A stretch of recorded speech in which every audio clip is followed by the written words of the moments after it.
The views expressed on Skeptically Speaking do not necessarily reflect the opinions of the University of Alberta, the Students' Union, or CJSR.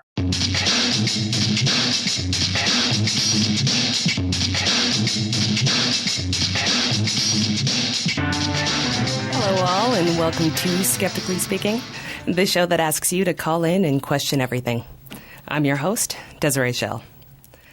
This show loves to talk about intersection, as in the relationship between science fiction and skepticism, or education and skepticism, or gender and skepticism. But today we'll talk about an intersection that isn't so apparent: punk music and skepticism. But there's more overlap than you'd think, especially since we'll be speaking to Nicky Garratt, guitarist for the legendary punk band, the UK Subs, who is also an outspoken skeptic. But let's start out this episode with something new. After Ontario pharmacist Scott Gavura appeared on the show a while ago, we received so many positive emails that we've given him a semi-regular segment of his own. Every month or so, you'll have the opportunity to call in and ask all the questions that you'd ask your own pharmacist, if only the line wasn't so long. Welcome back, Scott. Hi, Des. Thanks for being here. Thanks for having me. So Scott is the Director of Provincial Drug Reimbursement Programs at Cancer Care Ontario.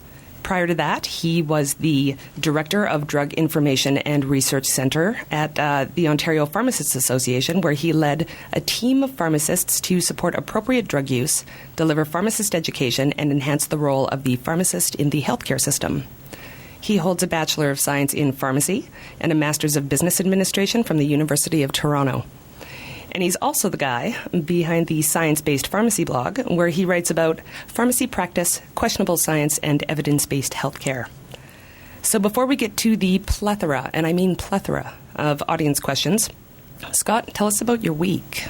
I will tell you about my week. The first thing I want to add as my usual disclaimer, Des, is that all of the opinions that I'm going to give you are mine alone. They don't represent my current employer, my past employer, any future employer. They're mine. Perfect. But it has been quite a week, so let me tell you about it just briefly. And it's about naturopath prescribing, and I've been writing about that on my blog since May, when an advisory council in Ontario recommended that naturopaths have the opportunity and be given the right to prescribe drugs, and was understandably concerned along with a lot of health professionals. And we wrote into government when the recommendations went into government, and when Bill 179 emerged, which was the government's interpretation of those recommendations, the naturopathy prescribing recommendation was omitted. Everything related to naturopath prescribing and an expanded scope of practice for naturopaths was omitted. So it's a good thing. We're pretty happy back in the science-based community. And I noted on my blog throughout the summer that the naturopaths had organized a write-in campaign, and despite that, after first reading and second reading, the bill went through unchanged, and then the bill went to hearings, public hearings. The naturopaths were well represented on those public hearings and made pleas, special pleadings that their training required them to have access to prescribing a broad range of products, from bioidentical hormones to desiccated glands from animals to anti-infectives, antivirals, and anti-inflammatories. So all of those were part of the request by the naturopaths. And disappointingly, the standing committee made the recommendation and inserted naturopath prescribing back into Bill 179. So obviously very disappointed. I wrote about this on my blog, and I blogged about this at the Skeptic North site as well, and, got a bit of positive feedback. And, that was it. We're trying to organize and trying to get some feedback back to government around this. But that all changed this week when the National Post picked up my blog post and printed it and put it online. Oh my, yes. And it exploded. There were piles of comments that poured in. I received personal and professional smears. I was likened to Hitler.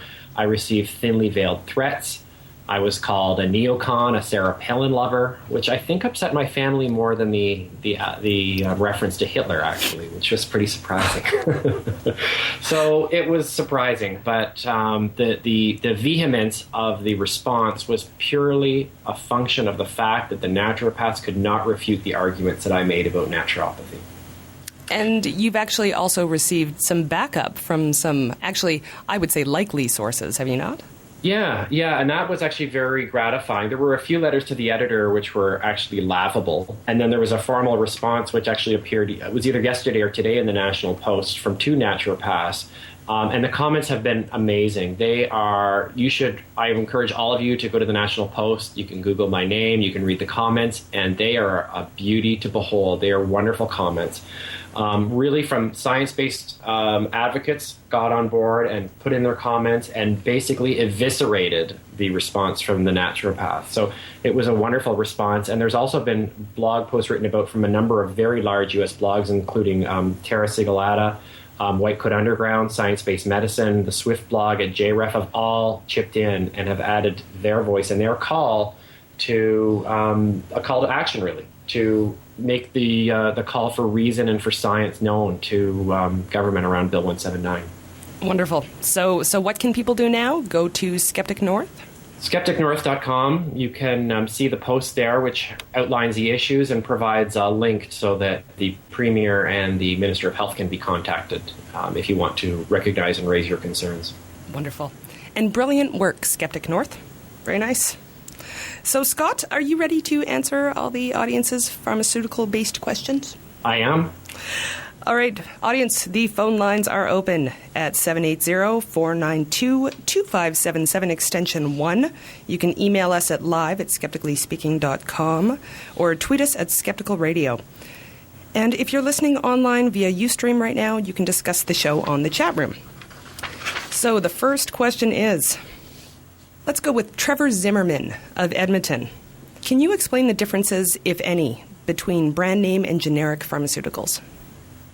Well, that's a good point. The brand name product is usually brought on the market first. It usually has a patent. When the patent expires, any company can manufacture that drug. So typically what would happen is the generic company, the company that makes the generic drug, will do what are called bioequivalent studies, which basically measure how quickly and how extensively the drug is absorbed. So they'll use double-blind trial, and they will give the medication to patients, and they'll give the placebo product, and then they will give the branded product, and they will make sure that basically by measuring the blood levels that the drug is absorbed to the same extent, because it's the same active ingredient between the brand and the generic, and the belief is that as long as the drug is absorbed into the bloodstream out of the stomach to the same extent and at the same rate, there should be no difference in the effect. So that's how generic drugs are reviewed and approved. So typically with respect to prescription drugs, they're interchangeable, and that's typically what happens in the pharmacies. Once a patent expires, the brand name use of a drug will drop off almost to nothing, and generic drugs, there's 4 or 5 often,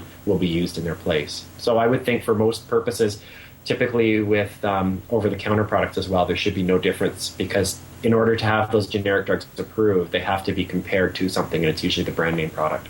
All right, next question from Fred Bremer in Vancouver. I'm hoping you can give us some insight into what pharmacists think about an issue that has bothered me for quite a while. Considering that pharmacies are an important part of our healthcare system, why are so many pharmacies selling a highly addictive, carcinogenic product that is by far the leading preventable cause of death in Canada? Is there anything pharmacists or the public can do to stop the sale of cigarettes at the same locations where healthcare professionals like yourself dispense medication to treat cancer and heart disease? Earlier this year, the Australian Skeptics wrote an open letter to their pharmacists about the sale of ear candles. They pointed out that Health Canada has banned ear candles, and then asked, what next? Will you start selling cigarettes? I'm glad pharmacies in Canada don't sell ear candles, but wouldn't those be far safer than the tobacco products that have killed over 45,000 Canadians a year, according to 1998 Health Canada numbers? Is there anything pharmacists or the public can do about this? You know, until I saw Fred's question, I didn't realize that tobacco is still sold in pharmacies. I'm in Ontario, and from Ontario east, tobacco sales in pharmacies have been banned. But from Manitoba and on west, pharmacies still sell tobacco, which surprised me. Tobacco was pulled out of pharmacies in Ontario in 1994 because the College of Pharmacists, which is our regulator, made a formal request to government to have it removed, to have it banned, because I believe it was recognized at the time that it was unlikely that pharmacies would voluntarily remove it because of competition between stores. But by making a ban, it would basically ensure a level playing field between pharmacies. So it surprises me that it hasn't been banned in Western Canada. So I would suggest that anybody who believes that it should be banned to approach the provincial college of pharmacies in your jurisdiction and ask them to take action. And just to note, it has actually been banned for sale in pharmacies in Alberta as well. Oh, is that right? Mm-hmm. Well, that's wonderful. Again, the ways to reach us here are by phone at 780-492-2577, extension 1, by email at live@skepticallyspeaking.com, or on Twitter at Skeptical Radio. From Colorado, Kiki asks, as a skeptic, I'm torn by the debate over homeopathic medicine. There are new substances discovered and derived from natural sources on a regular basis.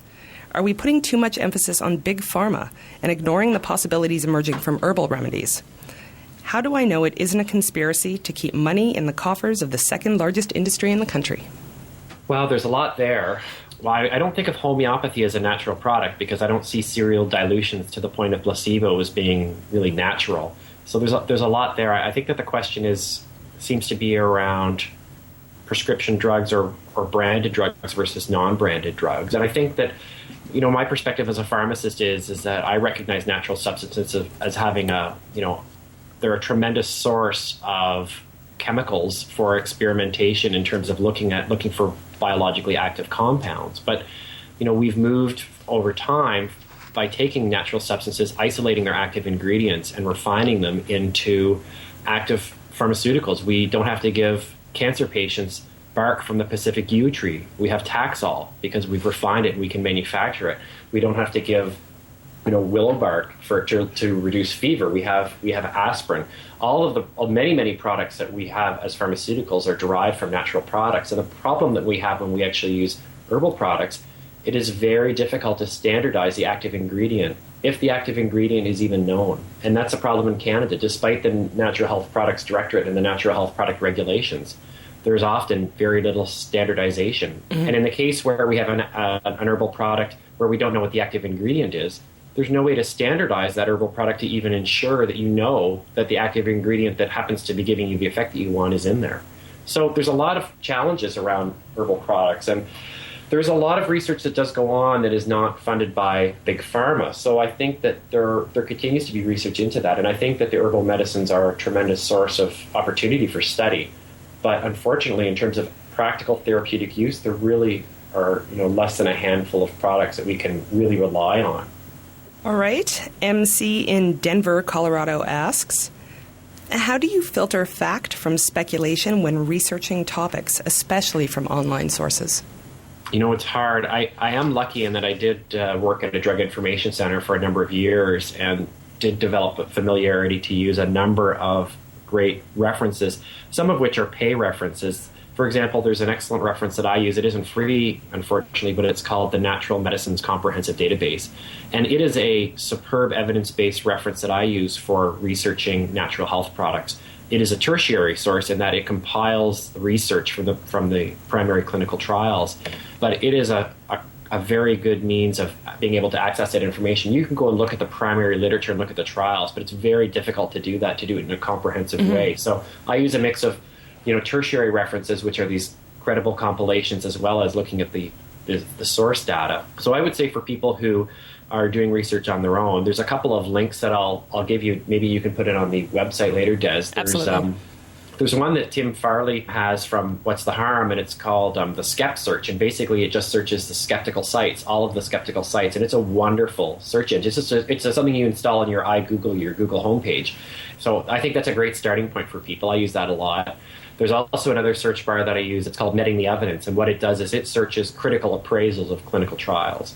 And it's just another one that just searches a bunch of sites and gives results. For general medical information, I use a site called Medline Plus. You may be familiar with Medline or PubMed, which is the site that you can use to search for different, basically search the medical literature. But Medline Plus is designed for consumers, and it has excellent information, and it links to credible sites. So those are all kind of ones that come to me off the top of my head. If I think of any more, I can give them to you. You can put them on the website. Will do.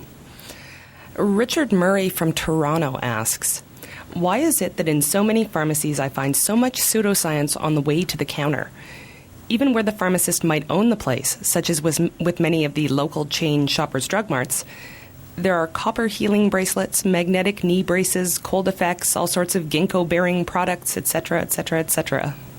Good question. I think the short answer is it sells, and I think the shorter answer is, people ask for it. I think that if you see a product that you don't think is credible and you don't think should be in the store, you should bring that up with the pharmacist. But I want to caution that oftentimes, depending on the store setting, the pharmacist may have little to no control over what's sold in the front of the store. Maybe a staff pharmacist in a large store where there's a front store manager, and if you ask that front store manager, "Why are you selling this product?" they'll say, "I sold 10 of them last week." So it's incumbent, I think, upon those of us who value medicine that's based on science to continually raise it as an issue and say, this is a problem for me. Why are you selling this? Well, on a related note, in a retail pharmacy setting, how much influence does the pharmacist have over what products are carried? Can she or he refuse to carry alt-med products, or are those decisions made by sales and marketing folks? Do you personally often try to dissuade customers from spending money on homeopathic products and the like? What kind of response do you get when you do? So I guess for the first part of the question is I think I partially answered that with the control that the pharmacist has. It depends on the pharmacy setting. So I would say, well, if the pharmacist owns the store, then absolutely they can refuse to carry the alt-med products. But in some cases, it is sales and marketing decisions that may come from head office.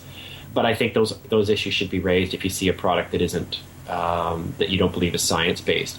With respect to my personal interactions with consumers for spending money on homeopathic products, I feel ethically that I need to tell the consumer that there's no active ingredient, and I do disclose that for when I'm in a store where homeopathic products are sold, and I will indicate that there's no active ingredient.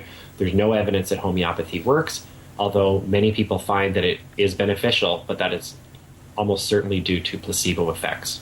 Scott, do you often get into arguments with customers? That's just my question. I've had arguments with patients who tell me that they manipulate their own body's pH. I just blogged about that a couple of weeks ago. So I do get involved about passionate discussions with customers, especially those that are, let's say, true believers in their particular brand of alternative therapy, and I try to keep the door open and say, listen, if you want to come and talk, I'm available to you. And I think particularly in patients that are dealing with serious diseases, it's not so much an issue, because if I'm dealing with a cancer patient or a patient who just had a heart attack, they're there for the real medicine. They're not going to be taking the homeopathic remedies. Right. And if they do, they're taking them on the side, but they recognize that it's the medication that's behind the counter that are keeping them alive. It's often the worried well or the patients who are looking for just general wellness type products that they're often far more passionate in arguing that the homeopathy works because they use it in their corgi or, their dachshund and things like that. And on that note... they've seen it work. That's all the time we have for today. And there were actually far more questions than we had time for. So we will do this again in a month and a bit. And Scott, thank you so much. I'm looking forward to this reoccurring segment. Thanks, Des. Have a good night. You too. Bye. So you can check out Scott's writing at his blog, sciencebasedpharmacy.wordpress.com, or at the Canadian Skepticism blog he contributes to, skepticnorth.com. And we'll be right back with Nicky Garratt and punk rock skepticism right after this.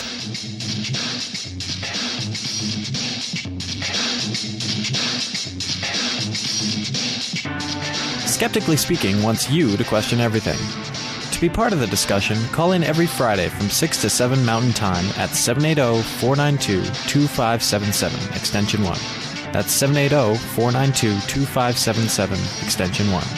You can also email your questions and comments before or during the show to live@skepticallyspeaking.com, or if you're on Twitter @skepticalradio. After the show, continue the conversation on our website at skepticallyspeaking.com, or check out our Facebook group. You can also subscribe to our podcast on iTunes, and while you're there, why not add a review of the show? Skeptically Speaking also airs on Citywide LP 99.1 FM in Madison, Wisconsin, Public Reality Radio, WPRR 1680 AM in Grand Rapids, Michigan, Roslyn 101.1 in Roslyn, British Columbia, and on freethoughtradio.com. And now, back to the show. Welcome back to Skeptically Speaking, and I'm your host, Desiree Schell. We're here with Nicky Garratt, guitarist for one of the original street punk bands, the UK Subs. Nicky is a native of Leicester, England. Besides being the original guitarist with the seminal punk band, the UK Subs, who appeared frequently on Top of the Pops in the 70s and 80s, scored several hit singles, a top 10 album, and regularly toured the globe, he has published articles in Skeptical Media, maintains a blog on skepticism at his record label's website, newredarchives.com, and frequently discusses the connection between skepticism and punk culture on TV and radio. He credits his early love of science fiction with sparking his interest in science and skepticism, and considers his first act as a skeptic to be spilling the beans about Santa Claus to his elder brother. He continues to tour with the UK Subs and also plays in Something Big, a band dedicated to the music of Burt Bacharach in his home base city of San Francisco. He is currently at work on a cookbook. Welcome to Skeptically Speaking, Nicky. Hello. Hello, how are you? I'm pretty good. Wonderful. Thanks for being here. You're welcome. So let's start with the obvious. When people think punk rock guitarist, it's not usually followed by thoughts of science and reason. More likely, they think of loud music in which you usually can't make out the words. But if you can, it's usually something about damn the man and everything is crap. That doesn't usually scream skeptic. Well, it should. Because at the genesis of punk rock, skepticism was front and centre. I can give you some examples of that if that would be useful to you. Mm-hmm. The Clash, Career Opportunities, was a song sceptical of the kind of careers that the society in England at the time thrust upon people. Some of the lyrics are, they offered me the office, they offered me the shop. They said I'd better take anything they've got. Do you want to make tea at the BBC? Do you really want to be a cop? Then there is Wire with Mr. Suit. And there's a lot of profanity in this, but I'll edit it out. I'm tired of being told what to think. I'm tired of being told what to do. I'm tired of bleeping phonies. That's right, I'm tired of you. No, no, no, no, no, Mr. Suit. And it goes on. The Damned, Anti-Pope. I'm going back to the church tonight. Take me back when I was 8. But I don't mean to pray. I'm going to nick the collection plate. And it goes on. There's numerous, you could say the Sex Pistols, God Save the Queen was a sceptical statement about society at the time. So it may not be funneled into skepticism about science in particular, but it has a very, very broad umbrella, which I think 32 years ago set a lot of people with a skeptical bent off into the world. From that perspective, I can understand that. Would you say that present day punks are as skeptical then? Oh, it's still going, is it? So I hear. No, probably not. It seems that some of those themes have been picked up. For instance, there is still an anti-religious thing, bands like Bad Religion and various other that seems to have been picked up. And I think it turned from skepticism to nihilism in a way. And I think a lot of the nuances got lost over the years. But certain themes are still there, anti-government. It turned from skeptical against the government to anti-government. So the details have been fuzzed over a little bit, but some of the trends still continue. Well, you've been at this a long time. So have you seen that change? I know it's fuzzy. You are a punk rock god. So have you seen that change happen from your generation to our generation? And maybe even have you seen that change in society? I'm more of a music person, and I don't write the lyrics for our band. Fortunately, I can't be held responsible for that. But I've noticed just generally that bands these days tend to take templates from older bands. And the question most commonly asked now of a band is, who do you sound like? Not what are you trying to do, not what is your message, where are we going, but who do you sound like? And I think that is very telling as to where we are right now. And I'd like to say I haven't really listened to punk as a punk rock fan since 1979 or something like that. I have a very broad taste in music, so I'm probably not the best expert on that. But I suppose that's why you brought me here. So absolutely. Yeah. So, well, actually, you're, like you say, you're fairly non-typical in your punkness, because you are a skeptic. You listen to classical music. You don't drink. You avoid swearing. So how did you, how did you become a skeptic? I'd like to know how you got interested in punk. Well, I was just looking the other day at my collection of old Skeptical Inquirer magazines, and I have them going back to the 80s that I picked up in England. So being an American magazine, I can't even remember where I found them, but it wasn't delivered to me. I found them in a bookstore somewhere, but I've got copies of Skeptical Inquirer going back into the 80s. I think the first thing that really set me on the skeptical path was Chariots of the Gods. I read the original book, and I thought it was extraordinary. Could this possibly be true? And I had the good fortune to pick up the rational response to that, which came out perhaps a year later, called Some Trust in Chariots. I don't know whether you're familiar with that. You can go on to Amazon.com and you can get it, even though I'm sure it's long out of print, whereas the Chariots of God's probably still in print.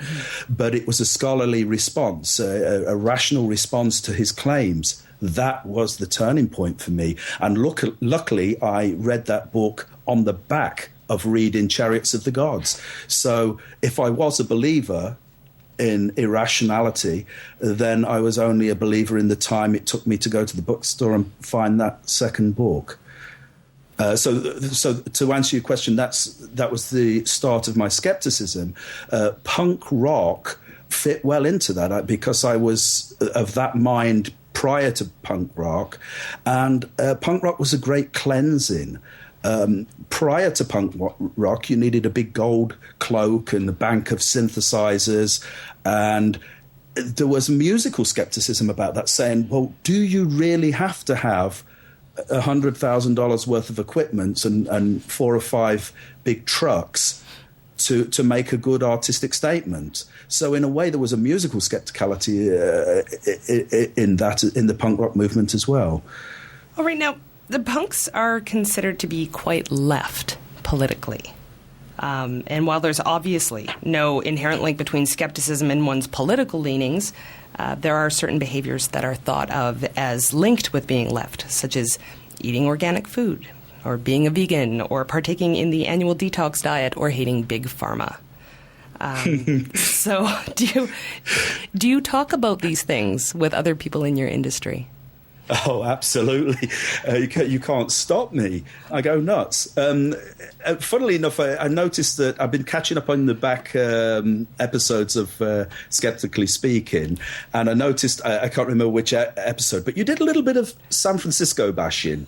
So not only have I got the punk community, but I've also got the San Francisco Berkeley community to deal with. So it's a double curse.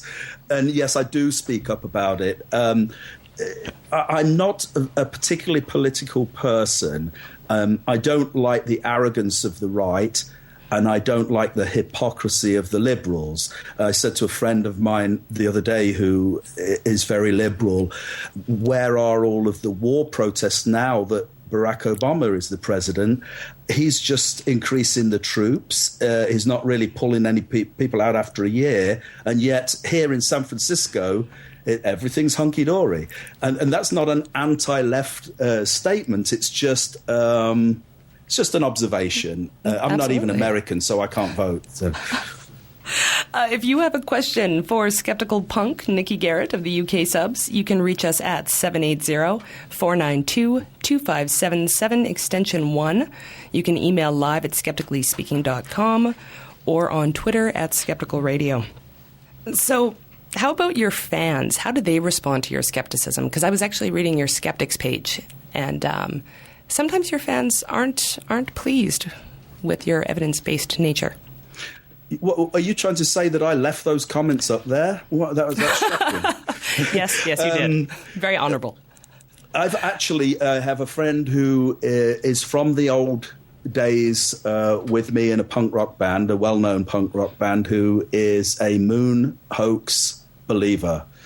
And we have been knocking each other for about 4 years about this stuff. And now, of course, we have the beautiful photographic evidence, and all has gone quiet on that side of the argument. So what do they say? Well, it depends on the issue. Some of the ones that they're most ardent about are things like organic food and supplements and things like that. And I've never in my life taken a supplement. I'm not interested in organic food. It doesn't make any sense what the claims are about it. And yet I'm a lifelong vegetarian. So again, I'm really cornered by a mass of people in the punk community, in the Bay Area community, and even from the vegetarian community who I don't generally see eye to eye to. And I think you've got to be very, very careful if you're a vegetarian about what claims you're making about vegetarianism. Explain. Because I'm a skeptic first, and I'm a vegetarian. That's who I am. But I don't believe vegetarianism is going to make me levitate, or it's going to make me live till I'm 140 years old. So these kind of issues are routinely contentious? Yeah, I think I'm in the privileged position of traveling all around the world. So it depends also on what country on which country you're in. For example, in Germany, they are very, very conspiracy orientated. The World Trade Center truthers, the Big Pharma, all of those things is very strong in Germany. When you get to other countries, perhaps Brazil, there, it's often more things about religious miracles or it really depends where you are. Australia and New Zealand have a very strong skeptic community down there, and I probably find they are there's the least amount of woo in Australia and New Zealand. They've been doing some brilliant work down there. Absolutely. The skeptics down there have been getting the word out. Yes, I go to the meetings when I'm particularly in Australia. I try to catch the skeptics in the pub down there if I have a day off. And I've also done quite a few radio interviews down there about which I've engineered to be about skepticism. I didn't think they started out that way. They start out asking, I've listened to some of them, and they start out asking about your tour, and you kind of bully your way in and start talking about skepticism. I think it's wonderful. Yeah, well, I don't have to do that today, do I? No. You can talk about whatever skeptical thing you would like to. We actually have a question submitted on the website. Mm-hmm. It's not hard to find songs about disillusionment with religion, or indeed praising religion, or espousing some new agey mysticism crap. But skeptical songs seem much less common. Why do you think that is? Education. I think that a lot of the, particularly modern bands, don't necessarily have the education to deal with those issues properly, and the information's out there, but also the counter information's out there. I think religion is it's very easy to be belligerent against religion, and that makes for very good lyrics. But to be belligerent against echinacea,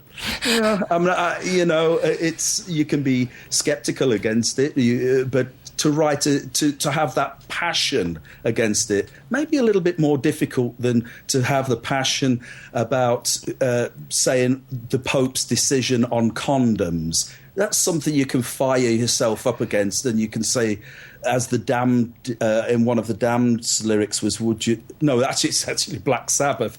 I'm in the wrong decade.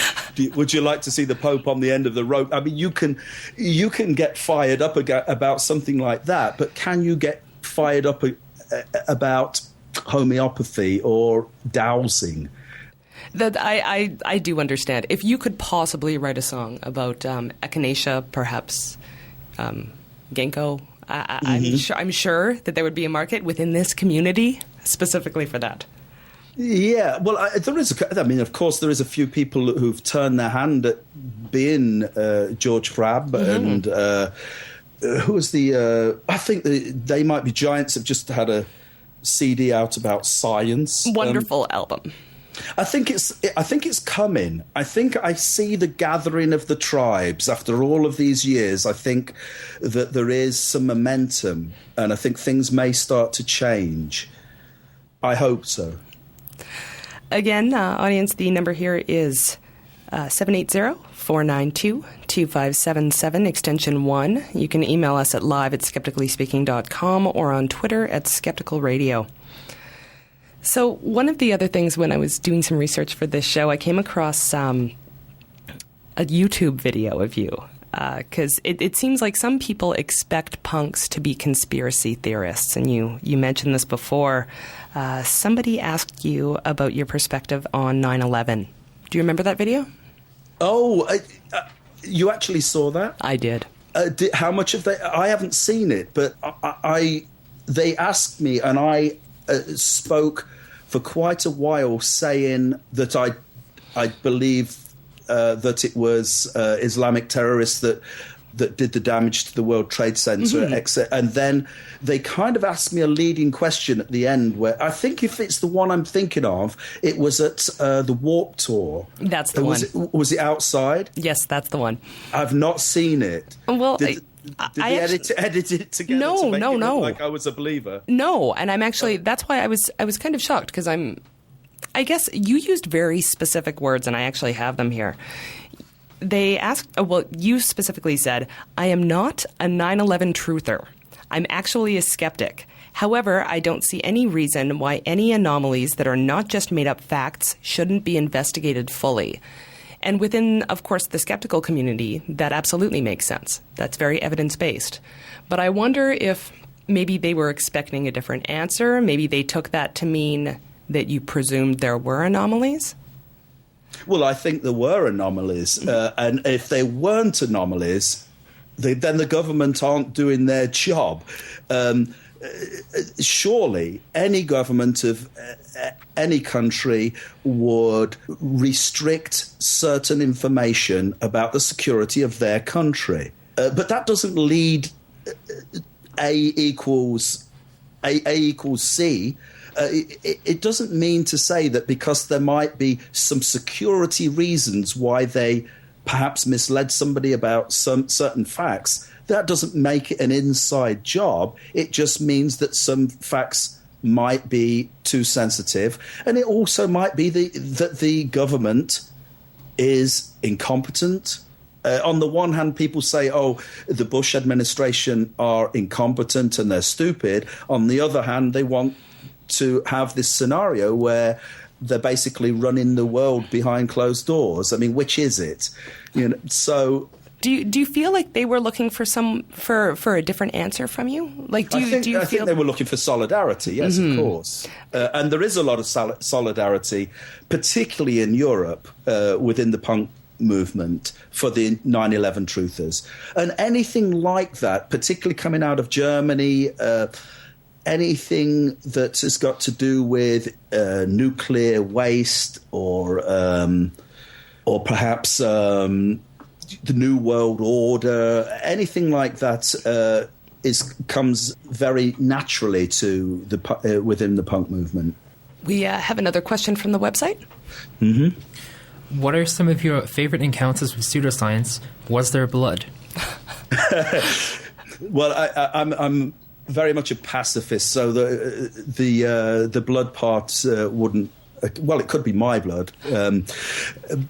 Well, there's been so many over the years. This year, I went into one of the main in Munich, into the homeopathy center in Munich, to try to find out about a new product that's in pharmacies all over Europe, which is a homeopathic remedy that is in mainstream. There's big posters all over Germany for it. So I I thought I would play those people against the homeopathic centre. So I went in and asked questions in Munich about about what they thought of this mainstream use of homeopathy in mainstream pharmacies. And that I can't really go into the whole thing, but it was a very interesting conversation. They called the manager in and tried to explain why their homeopathy is of a higher level than the commercial ones. Oh, my. Things like that. There's so many things over the years. A lot of them are after-show conversations in the dressing room, that kind of thing. But bear in mind that almost everybody in the band are also skeptics. It's not just myself. Our drummer is a skeptic, and because he's only 25, he has a much better memory than I do. So he can back me up on some stuff. And we have many more questions, and I know we have more emails, and we will be right back with all of them right after this.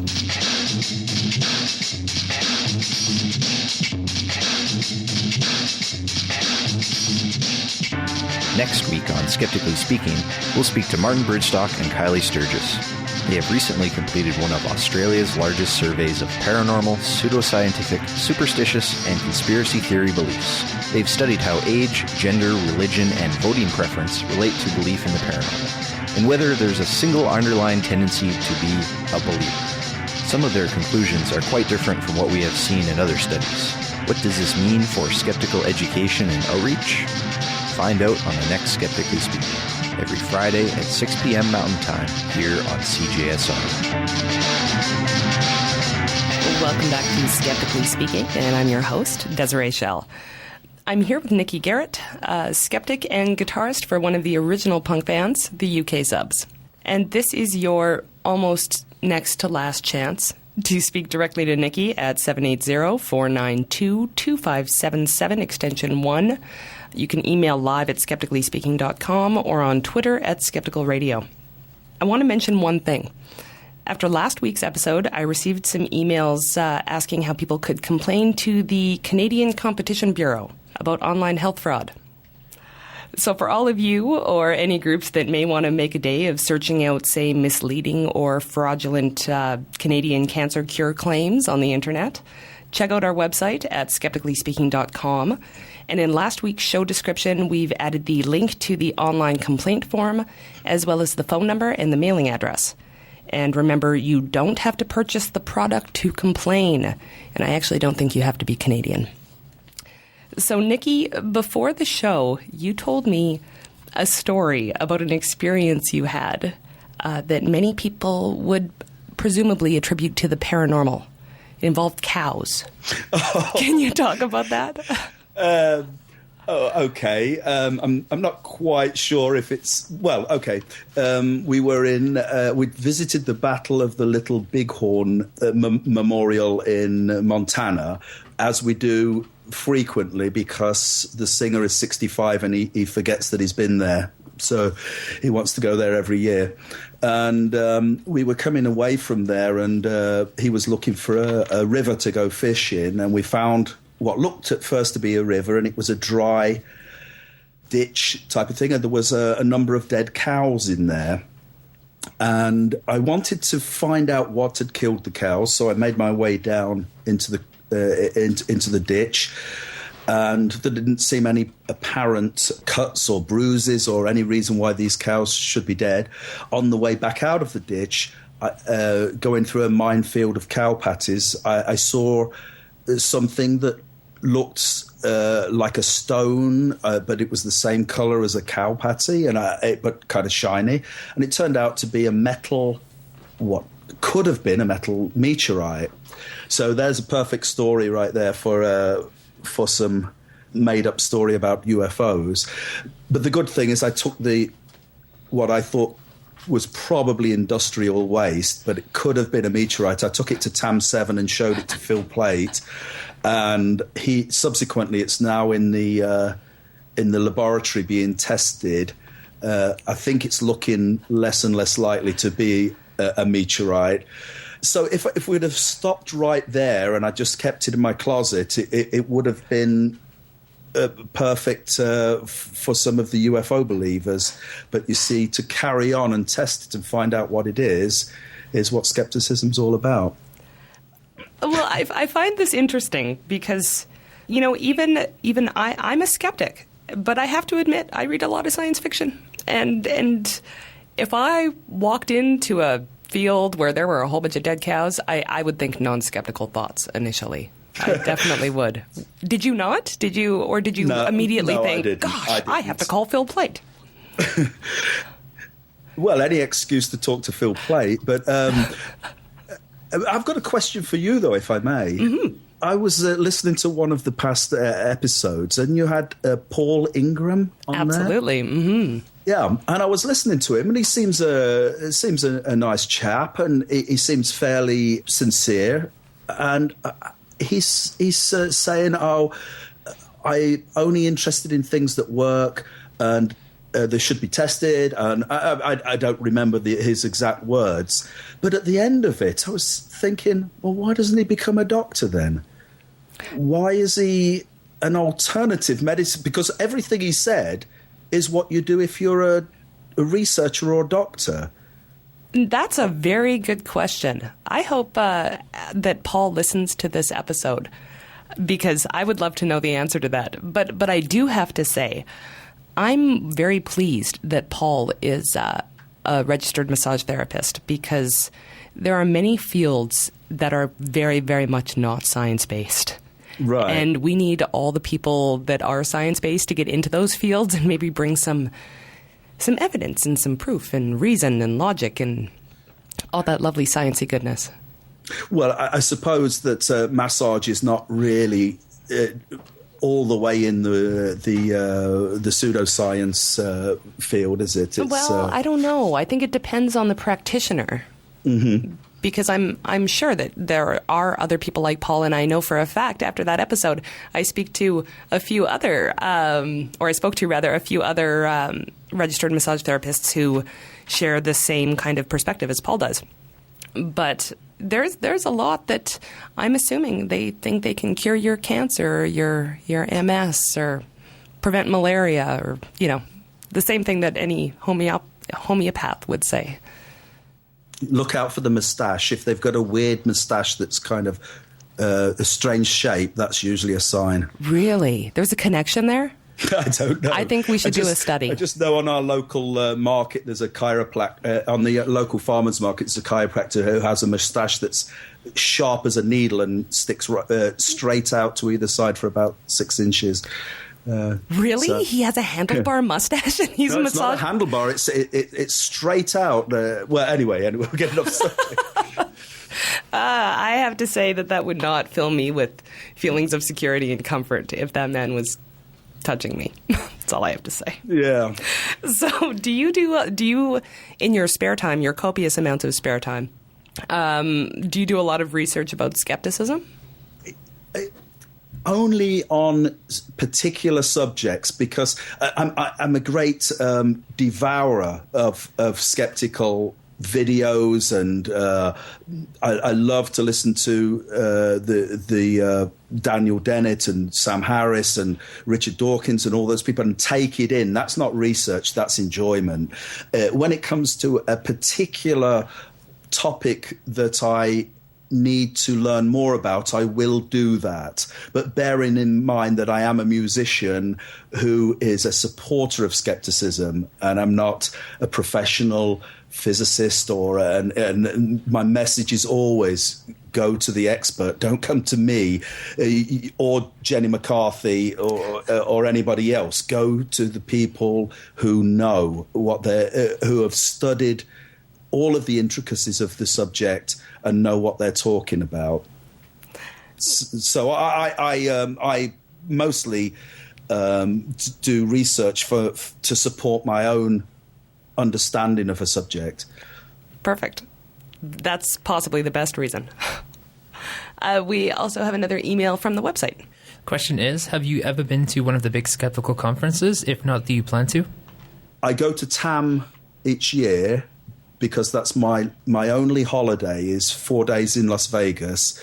And I really enjoy that because I feel in a way that it's my chance to be around other like-minded people, and there is no other opportunity to immerse yourself in rational thinking. So I do TAM. I go to the Bay Area Skeptics in the pub when I'm in town, and I go to various ones around the world if I happen to have a day off. I play table tennis a lot, so on my days off I either go to play table tennis or I go to a skeptics meeting, and that's my life on the road. So I get to go to skeptics meetings a lot in Australia, but I also play a lot of table tennis in Australia and New Zealand and wherever I am. So What I find very interesting is that you definitely don't promote yourself as anyone famous while you're there, because I attended the amazing meeting this year, and I had no idea that you were there until you mentioned it to me. You didn't notice all the women screaming? I must have missed that part. Oh, okay. Otherwise occupied. Well, why should I? At TAM 7, I'm not anybody special. Actually, I think we online we talked a little bit about the feminist angle of TAM, and one thing I take offence at is that because you're a woman, you should be there on stage at TAM 7. Well, if you're a woman who's got something appropriate to say, like, Jeannie Scott or somebody like that, they've got every right to be there, just as much right as any man to be there. But I shouldn't be up on stage at TAM. What's my expertise? I'm talking to you on this interview because you're looking for the connection between some sort of popular culture and skepticism, and I have a unique perspective on that. That doesn't make me an expert on physics or evolutionary biology, and I shouldn't be on the stage at TAM. Well, but this, I guess the part that I find so interesting is, if you were there and you're famous, what other famous people are incognito going to skeptics meetings that we should know about? Do you know any of them? Do you know what? That's a very good question. I as far as outside of the people in my band, I don't really personally know too many people. It's not that they're not skeptical. It's that they perhaps don't give it the priority that I do in my life. So I don't know. Maybe I've got acquaintances in the music business. I'm not much of what we call in England a ligger.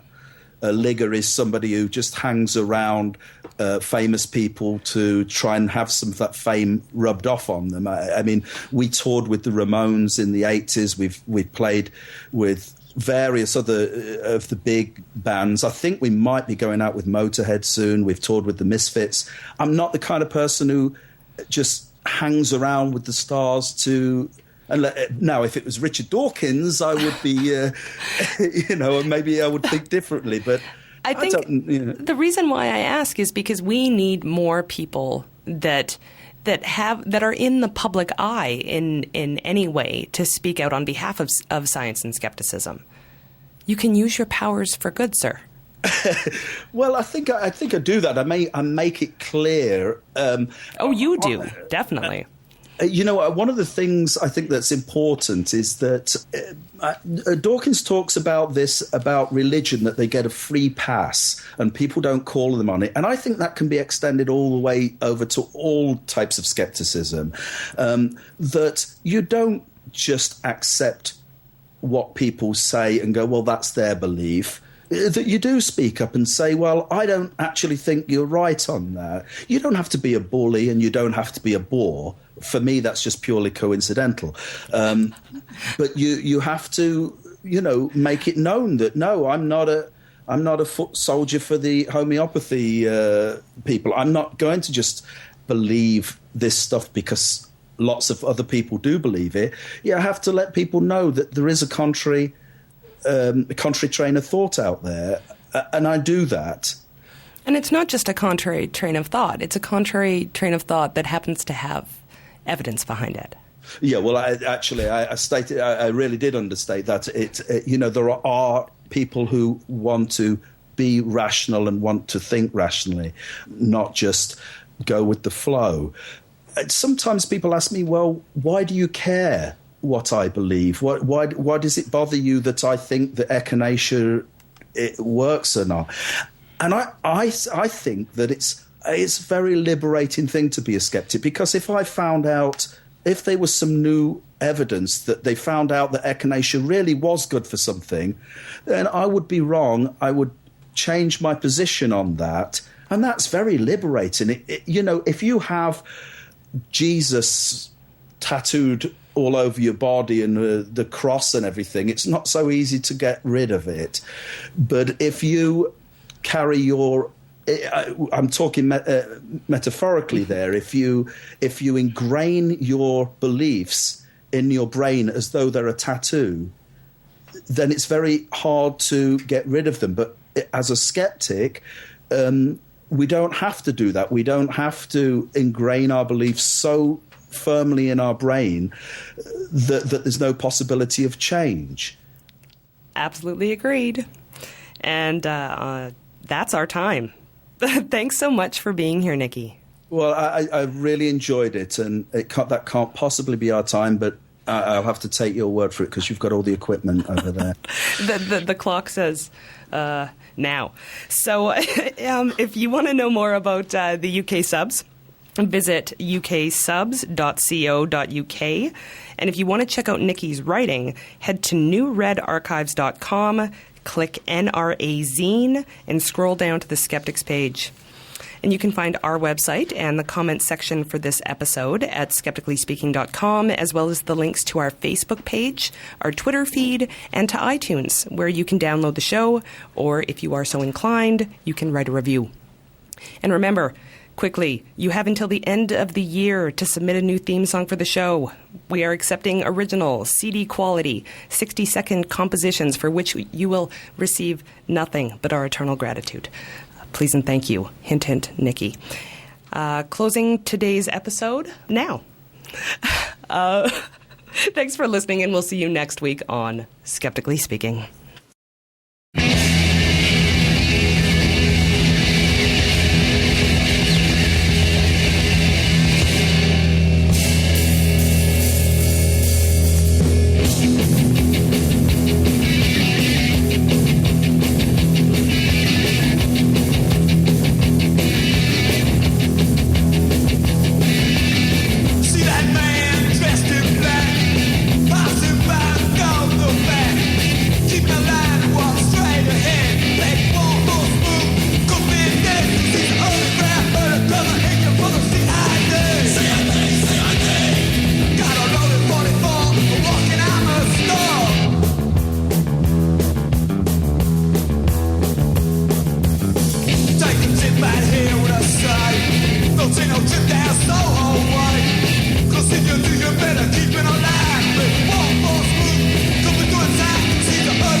South America does not exist.